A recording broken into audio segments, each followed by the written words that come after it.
जी अपवित्र हो, तुम ठाकुर जी को बिना स्नान किए भोग लगा देती हो। पहले बढ़िया से स्नान करो, संध्या वंदन आदि नियम करो, उसके बाद ठाकुर जी के लिए प्रसाद बनाया करो। ये अरे महाराज हमको आज तक तो कोई बताया ही नहीं है। अब महात्मा तो चले गए, अब कर्मा भाई स्नान करे, अपना जो भी नियम है प्रातः काल का समस्त नियमों को करने के बाद ठाकुर जी के लिए खिचड़ी भोग लगाई। बनाते बनाते आज 12-1 बज गया। अब भगवान को सुबह 8 बजे पाने का नियम था। भगवान बोल रहे मैया जल्दी खिचड़ी लाओ कि शांति से बैठिए, अभी स्नान आदि किए, बढ़िया से बनाएंगे तब आपको भोग लगाएंगे। अब 1-2 दिन तो चला, क्योंकि भगवान भी तो भक्त के भाव के बस में है। आप भगवान को कितने पदार्थ दे रहे हो, कितने महंगी से महंगी वस्तु दे रहे हो, भगवान से कोई मतलब नहीं रखते। लेकिन आप दे कहां से, भगवान इससे जरूर मतलब रखते हैं। तो आज ये 3-4 दिन तक तो चक्कर चला। फिर भगवान बोले कि मैया तुम हमको भूखे मार डालोगे। अरे 8 बजे पाने का नियम तुम 2 बजे भोग लगाती हो कि अब तो कुछ भी हो जाए आपको 2 बजे बिना स्नान के आपका भोग नहीं बनेगा। कि एक तुमको बताया कौन? अरे वही महात्मा जी का भला हो, वो आकर के बता दिए। भगवान बोले आपको तो भला कर दिए, लेकिन हमको तो भूखे छोड़ दिए महात्मा। ठाकुर जी गए उनके पास। अरे ये कलयुग की कथा है, ये कोई सती त्रेता द्वापर की कथा नहीं। महात्मा को भगवान बोले अरे महात्मा तुम संत बने हो, लेकिन तुम आज तक भोग लगाया, हम तुम्हारे यहाँ कभी भोग लगाने नहीं आए। लेकिन जो मैया इतनी श्रद्धा पूर्वक कर्मा खिलाई करती थी, तुम उसको मना कराए कि स्नान करेगी तब भोजन बनाना, तब ठाकुर जी को भोग लगाना। अब तो इतना वो नियम करते कि हमको भूखे रहना पड़ता है 2-2 बजे तक। इसलिए जाओ तुम उनको यह बोलो कि नहीं, तुम जैसे जो नियम से भोग लगा रही थी वही नियम से भोग लगाओ। नारायण महात्मा आकर के कर्मा बाई के चरणों में गिर पड़े। कर्मा बाई के महाराज ये आप क्या अपराध करा रहे हो, आप महात्मा है, भगवान का परम भक्त हैं। महात्मा बोले कर्मा अरे दुनिया में कोई कितना बड़ा भक्त हो जाए, लेकिन तुम तो हमारे लिए गुरु के स्थान को स्वीकार करो। क्योंकि मैया आज तक ठाकुर हमको स्वप्न में भी दर्शन नहीं दिए, लेकिन तुम्हारे कारण आज नंदन हमारे पास जाकर के कहे कि कर्मा को बोलो कि वो 8 बजे ही जिस तरह भोग लगाती थी भैया तुम उसी तरह भोग लगाओ। और नारायण ऐसी कथा आती है कि जब कर्मा बाई का शरीर पूरा हो गया, जब भगवत धाम को प्राप्त कर ली वो, तो उनके यहाँ आकर के भगवान कई महीना तक कर्मा खिचड़ी दो, कर्मा खिचड़ी दो, इस तरह से भगवान सतत गाया करते। तो नारायण कहने का भाव कि आप कितने वेद मंत्रों का उच्चारण कर रहे हो, आप कितना दिव्य वस्तु ठाकुर जी को भोग लगा रहे हो, भगवान इससे कोई मतलब नहीं रखते। लेकिन आप कहां से ठाकुर जी को दे रहे हो, इससे बहुत जरूर मतलब रखते। नारद जी को ने कहा भगवान व्यास को कि व्यास जी आपने अपने वाणी का वैशिष्ट तो बहुत दिखाया, लेकिन जिसके द्वारा जगत का कल्याण हो ऐसे ग्रंथों को आपने नहीं लिखा। संतों की सेवा करते करके उनका उच्चिष्ट प्रसाद के कारण बचपन में हमारी बुद्धि बिल्कुल शुद्ध हो गई। एक बार महात्मा लोग आए चातुर्मास्य करने के लिए।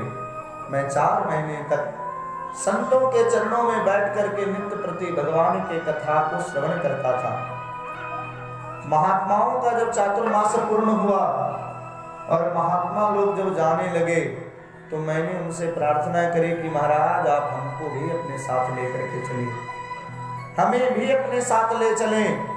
तो महात्माओं ने कहा कि बालक राम आपके मैया ने मेरी बड़ी सेवा की है हम महात्माओं की, अगर हम आपको अपने साथ ले जाएंगे तो आपकी माँ हमको बहुत गाली देगी कि महात्मा का हमने इतनी सेवा करी और हमारे नन्हे से बालक को बाला फुसला करके महात्मा लोग ले गए।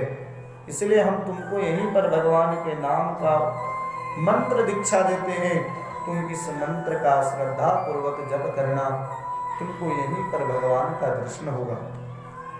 और महाराज उन्होंने हमको मंत्र दिया।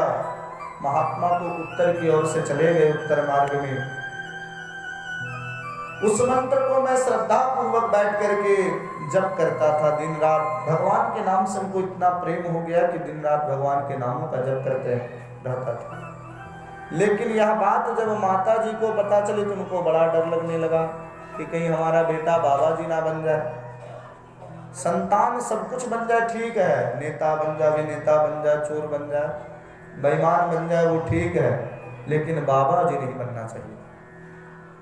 अच्छा देखिए, बाबा जी बिना भगवान के कृपा का कोई बन भी नहीं सकता। जिन पर भगवान की कृपा हो वही बाबा बन सकते हैं।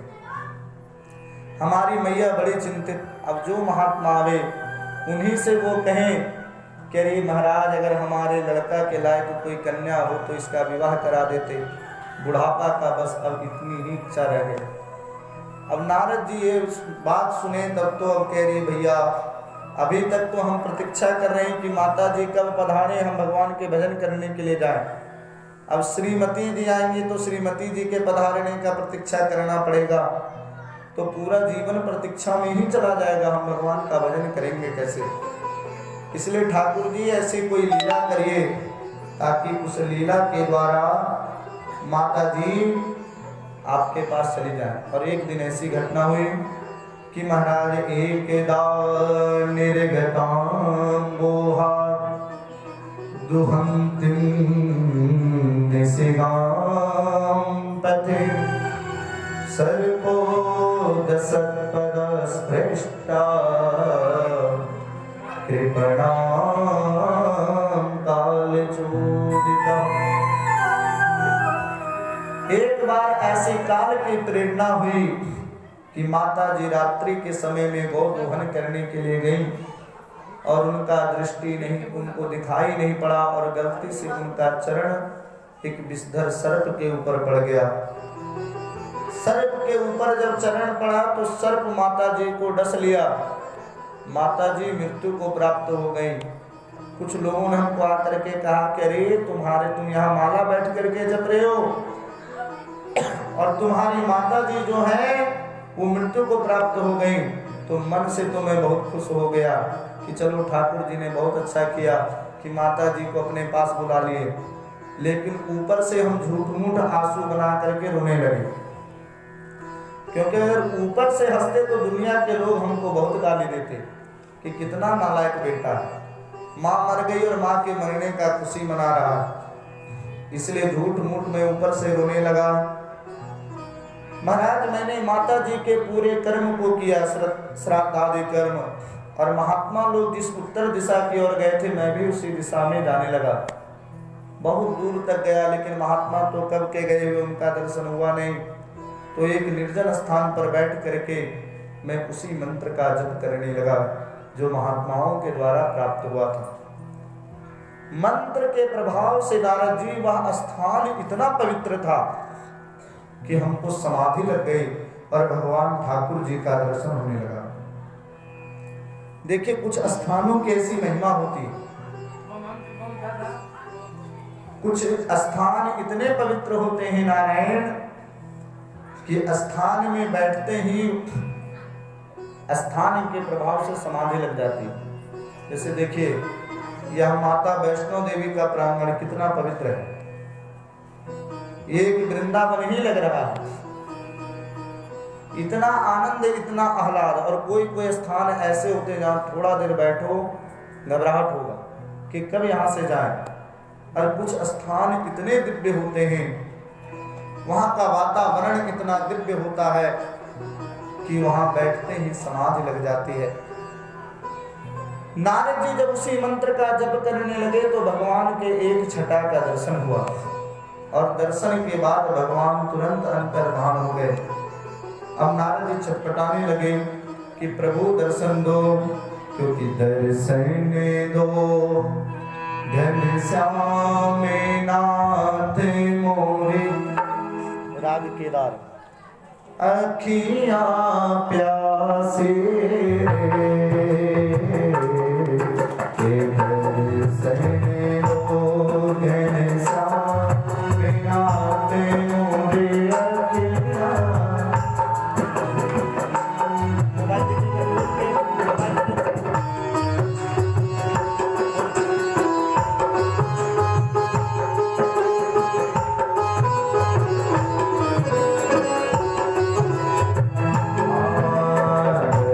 सहने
संसार के प्यास को तो बुझाया जा सकता है, लेकिन पानी पी करे प्यासी बुझाओ, पानी पी करे प्यास बुझाओ, नैन को कैसे समझाओ,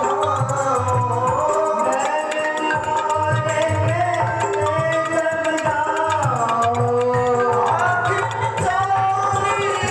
समझाओ,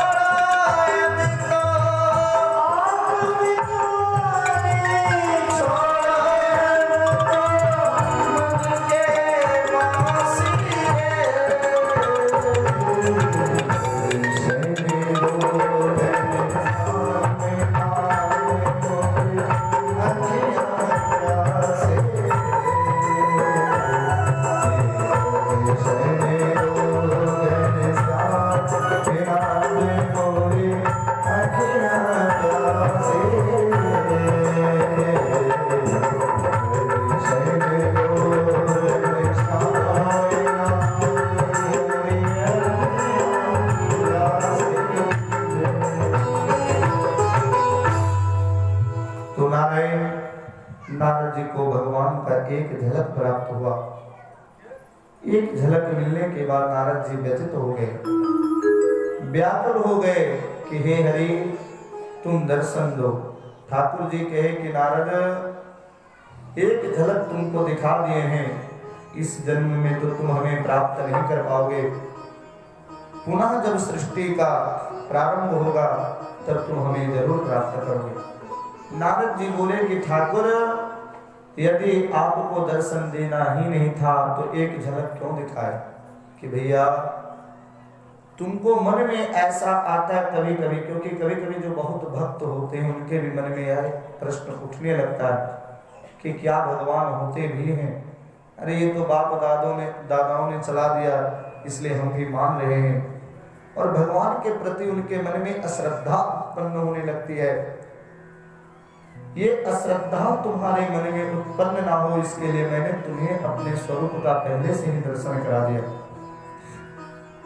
और व्यास जी जब पुनः सृष्टि का निर्माण हुआ तब वही दासी का पुत्र इस जन्म में नारद के रूप में अवतरित हुआ, जिसको ब्रह्मा का पुत्र बनने का सौभाग्य मिला। और भगवान के भक्ति का प्रभाव देखिए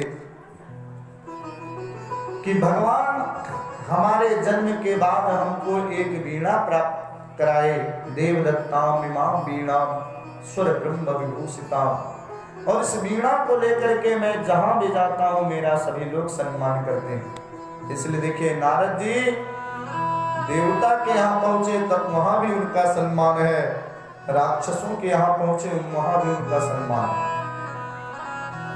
नारद जी को कोई तिरस्कार नहीं कर सकता, क्योंकि नारद जी क्या है, संवाददाता है। यहाँ का संवाद वहां पहुंचाना, वहां का संवाद वहां पहुंचाना।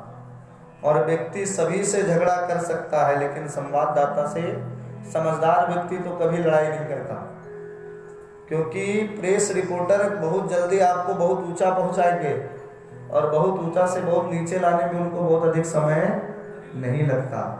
तो नारद जी महाराज देवताओं के संवाददाता हैं, इसलिए कहीं भी चले जाएं, अरे और तो बात ही छोड़िए, ये कभी कभी रनिवास में भी चले जाते हैं रानी के यहाँ, जहाँ बड़े बड़े राजा लोगों का भी जाने का अनुमति नहीं है, कोई ब्राह्मण भी नहीं जा सकता, ऐसे रनिवास में भी नारद जी चले जाते हैं। माँ कयादू के यहाँ प्रहलाद की जो माँ हुई, हिरण्यकश्यप इतना बड़ा दुष्ट था, लेकिन माँ कयादू के जब रनिवास में गए तो प्रहलाद प्रणाम करता है, हिरण्यकश्यप प्रणाम करता है नारद जी को उठ करके। पुराणांतर ऐसी कथाएं आती। भगवान शिव पार्वती कहीं भी विराजमान हो, नारद जी तुरंत बिना अनुमति के चले जाते, मैया पार्वती तुरंत उठ करके प्रणाम करती। तो इसका मतलब ये नहीं कि उनके दृष्टि में दोष है। नारद जी हमेशा भगवान के नामों का आश्रय लेते हैं। हमारे सनातन धर्म में जितना नारद जी का योगदान है, इनके योगदान को कोई भुला नहीं सकता। नारद जी के दो बूढ़े बूढ़े चेला हैं। एक चेला का नाम महर्षि वाल्मीकि, जिन्होंने 100 करोड़ श्लोकों की संख्या में राम कथा को लिखा, जो दुनिया का आदि काव्य माना गया। और दूसरे बूढ़ा चेला इनके हुए भगवान व्यास। ये दोनों किनके शिष्य हैं? नारद जी के। इनके दो छोटे चेला, एक शिष्य का नाम क्या है? प्रहलाद, और दूसरे शिष्य का नाम क्या है? ध्रुव। सुनीति नंदन ध्रुव और कयाधु नंदन प्रहलाद, ये भी किनके शिष्य हैं? नारद जी के। तो नारद जी ने कहा कि व्यास जी, आप कोई ऐसी कथा को लिखो जिस कथा के माध्यम से दुनिया को आनंद की प्राप्ति। आज व्यास जी ने सम्याप्रास आश्रम में स्नान किया। स्नान करने के बाद जब बैठे तो व्यास जी ने कहा कि भैया, आज तक लगता था कि हमने लिखा है, लेकिन अब कुछ भी अपने से नहीं लिखना है, जो ठाकुर करा देगा वही करना है। क्योंकि हरि का भजन करो, हरि है हमारा। ठाकुर का आप भजन करिएगा तो ठाकुर आपके पग पग पर सहयोग करेंगे। देखिए, व्यक्ति को जब अपना कर्तृत्व अभिमान आ जाता है जीवन में कि हम कुछ हैं, तो भगवान फिर दूर हो जाते हैं कि जहां पर मैं होता वहां राम जी नहीं होते। तो ठाकुर जी की प्रेरणा से उन्होंने 12 स्कंध, 335 अध्याय और 18,000 श्लोकों की संख्या में एक पुराण को लिखा, जिनको संसार में भागवत जी के नाम से जाना गया। बोलिए श्रीमद् भागवत महापुराण की जय। भगवान व्यास ने इस ग्रंथ को लिख तो दिया, लेकिन व्यास जी को लगा कि यह ग्रंथ जन जन में प्रचार कौन करे, क्योंकि मैं तो अपनी कुटिया में रहता हूँ और अपने पुस्तक का यदि प्रचार मैं खुद करने के लिए समाज के बीच में जाऊं, तब लोग कहेंगे कि भैया, अपने का बड़ाई कौन नहीं करता। इसलिए किसी ऐसे पात्र को ढूंढा जाए कि जो जन जन तक इस भागवत की कथा को लेकर के जाए। ऐसा कौन है? तब ध्यान आया कि हमारा पुत्र सुखदेव। लेकिन वो आएगा कैसे? क्योंकि वो तो वितराग है। इतना बड़ा संत है श्री सुखदेव जी कि जो जन्म लेते ही घर द्वार को छोड़ करके निकल गए। भगवान व्यास ने अपने कुछ शिष्यों को भागवत जी के कुछ श्लोकों को रटा दिया और कहा, भैया, इन श्लोकों का दान तुम वहां पर जाकर के करना जहां पर सुखदेव बैठ करके ठाकुर जी का भजन करें। और भगवान व्यास के शिष्यों ने गाया कि वरहा पेड़ं नटवर वपुः कर्णयो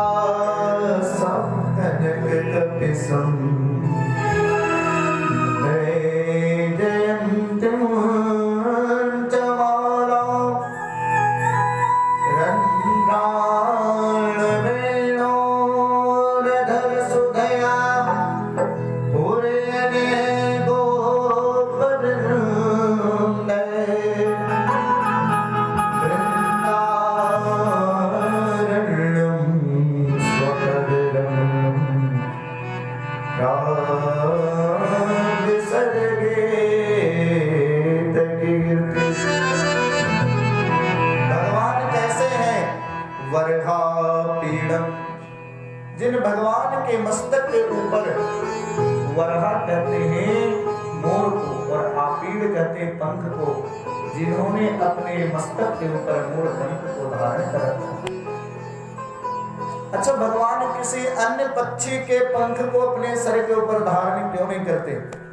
अच्छा देखिए, केवल भगवान कृष्ण नहीं, भगवान राम भी मोर पंख धारण करते हैं। बाबूजी, प्रसंग आता है पुष्प वाटिका में, माँ जानकी का जब दर्शन ठाकुर जी ने किया तो वहां पर गोस्वामी जी कहते कि मोरे पंख से सोहत नीके, मोरे पंख से सोहत नीके, गुरुछ बीच बीच कुसुम कली,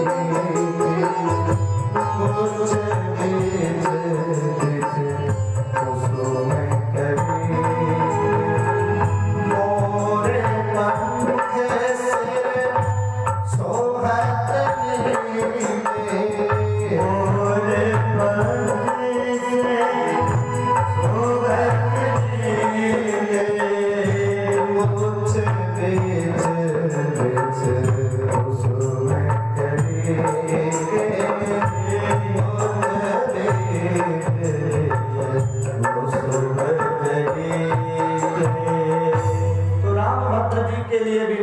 आता है कि ठाकुर जी भी अपने मस्तक के ऊपर मोर पंख धारण करते हैं। अच्छा, भगवान मोर पंख ही क्यों धारण करते हैं? अरे अगर पंख ही धारण करना था तो किसी अन्य पक्षी का भी पंख को धारण कर सकते थे। तो महापुरुषों ने ऐसा भाव दिया इसके ऊपर कि भगवान मोर पक्ष को धारण करके हमको यह बताना चाहते हैं कि सब है विपक्ष को न पक्ष वारो है, सब है विपक्ष को न पक्ष वारो है, और मोर पंखधारी तू ही मोर पक्ष वारो। भगवान मोर का पंख धारण करके हम लोगों को यह बताते हैं कि भैया तू जैसा भी है तू हमारे पास चले आओ, हम तुम्हारे पक्ष लेने के लिए तैयार हैं। इसलिए भगवान क्या धारण करते हैं? वरहापीडम नटवर वपुः कर्णयो कर्णिकार। नटवर वपुः, जिनका शरीर सभी वपु, वपु मतलब शरीर, सभी नटों में सभी मनुष्यों में जिनका शरीर सबसे श्रेष्ठ है, जो दर्शन करने योग्य है। कर्णयो कर्णिकार, जिनके दोनों कानों में कनेर का पुष्प सुशोभित हो रहा है। बिभ्रदेवासः कनिकटपिशं, भगवान के शरीर के ऊपर नीलांबर और पीतांबर सुशोभित हो रहा है। और महाराज भगवान के गले में वैजयंती की माला धारण किए ठाकुर। वैजयंतीं च माला, और ठाकुर जी की सुनिए कैसे हैं। किरंद्राण वेणोरधर सुधया, ठाकुर ने अपने ओष्ठ के ऊपर, अधरों के ऊपर महाराज मुरली को सजा करके रखा है। रंगार वेणु रधर सुधया। और ठाकुर जी जब गौचारण करके, अच्छा देखिए हम लोग सुंदर बनने के लिए पता नहीं क्या क्या मुंह में लिपते पोतते हैं ताकि हम जगत को सुंदर दिखें, और ठाकुर दिन भर गौचारण करा चुके हैं। ये महाराज ग्रीष्म ऋतु की बात है, ये बैसाख और ज्येष्ठ के महीने, और ग्वाला लोग जब गाय को चराते हैं तो सुंदर भी आदमी हो तो वो भी बंदर लगने लगता है, दिन भर अगर वो धूप में रहे तो। लेकिन ठाकुर की सुंदरता का दर्शन करिए।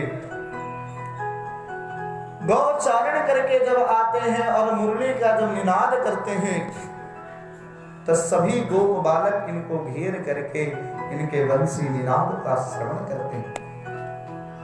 इतनी अद्भुत छटा हो रही है। नंद नंदन बीच में है और चारों तरफ से गोप बाल बैठ करके ठाकुर के वंशी निनाद को सुन रहे हैं। और जब ठाकुर मुरली बजाते हैं तो गौ मैया लोग भी अपने कान को खड़ा करके और भगवान के वंशी निनाद को श्रवण करते हैं। इस झांकी का दर्शन करिए कि कितनी अलौकिक झांकी होगी। नारायण यमुना जी का पुलिन प्रवाहित हो रहा है, चारों तरफ से गोप भगवान को घेर करके बैठे हुए हैं। गौ माता भी अपने कान को खड़ी करके भगवान के वंशी निनाद को श्रवण कर रही हैं, और उसके बीच में ठाकुर वंशी निनाद करते जा रहे हैं। महाराज जो ठाकुर जी के ऊपर जो वृक्ष आदि पत्ते आदि तृण आदि होते हैं वो अपने तरफ से ठाकुर जी के चरणों में तरण आदि की सेवा को प्रस्तुत कर रहे हैं। और वृंदारण्यम स्वपद रमणम, ठाकुर वृंदावन में वृंदारण्य में प्रवेश कर रहे हैं। स्वपद रमणम, अपने पद के द्वारा रमण करते हैं। ये रमण बिहारी जब प्रवेश करता है तो सभी ब्रज के लोग आते हैं। अरे तेरी अखियां है जादू भरी,